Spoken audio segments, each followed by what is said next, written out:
السلام عليكم. اليوم غنوجدوا بريوات بالسبانخ بطريقه سهله وبسيطه وبتقرميشه. يا سلام، سمعوا معايا التقرميشه.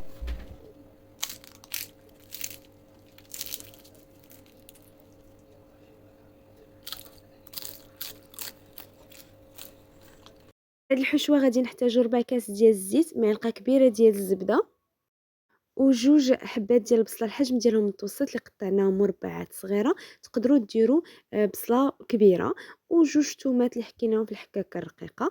غادي نخلي هاد المكونات يتشحروا مع بعضياتهم حتى طيح لينا ديك البصله وتولي على هاد الشكل. مورا ما تشحرات لينا البصله ديالنا غادي نضيفوا السبانخ اللي غسلناهم من قبل وقطعناهم وخليناهم حتى يقطروا.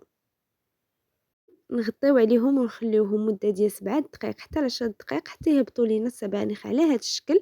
وعاد غادي نضيفوا لهم العطريه ديالنا، نص معلقه صغيره ديال الملحه، نص معلقه صغيره ديال البزار، معلقه صغيره ديال الخرقوم، معلقه صغيره ديال السكنجبير، ومعلقه صغيره ديال القزبر مطحون. غنخلط هاد المكونات مع بعضياتهم ونضيفوا ليهم معلقه كبيره ديال القزبر والقشده ديال الطبخ. نخلطوا هاد المكونات ونخليهم يتشحروا لنا 5 ديال الدقائق. عاد غادي نضيفوا لهم الفرماج اللي حكيناه من قبل ومعلقه كبيره ديال الجبن ديال الدهن. نعاود نخلط هاد المكونات مزيان مع بعضياتها حتى يتجانسوا، ونطفيو عليهم ونخليوهم يبردوا. في هاد الاثناء غادي ناخذ الورقه ديال البسطيله، غادي نقسمها على جوج. ناخذ النص الاول غادي نتنيه على هاد الشكل اللي كتشوفوه، وغادي ندير فيه الحشوه ضروري تكون بارده، ما ديروهاش سخونه حيت غتقطع لكم الورقه. نعمر الورقه ديالي ونبدا نتنيها على هاد الشكل ديال المثلثات، ومنين نبغي نسدها غادي ندير لها شويه ديال الدقيق مخلط مع الماء ونسدها بالطريقه اللي كتشوفوا، ونحطها ونعاود نفس الطريقه مع الوريقات ديالنا كاملين حتى نساليو الحشوه كامله اللي كاينه عندنا.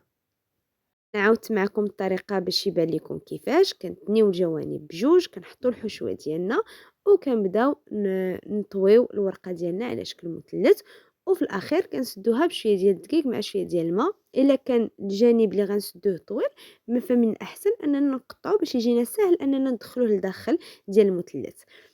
ملي غنساليو البريوات ديالنا كاملين غنديروهم في صينيه ديال الفران اللي درت لها ورق ديال الزبده، غندهنهم بصفر ديال البيض. للتزيين انا درت الحبه سوداء، نتوما تقدروا تخليوهم هكاك، التزيين تيبقى اختياري. الفران درجه الحراره 175 حتى يتحمروا من الفوق ومن التحت ويوليو لينا على هذا الشكل اللي كتشوف. البريوات ديالنا وجدوا. الا عجبكم الفيديو ما تنساوش تخليو لي لايك، كومونتير زوين، تشاركوه مع الناس اللي كتبغيو، تشتركوا في القناه. بصحه وراحه.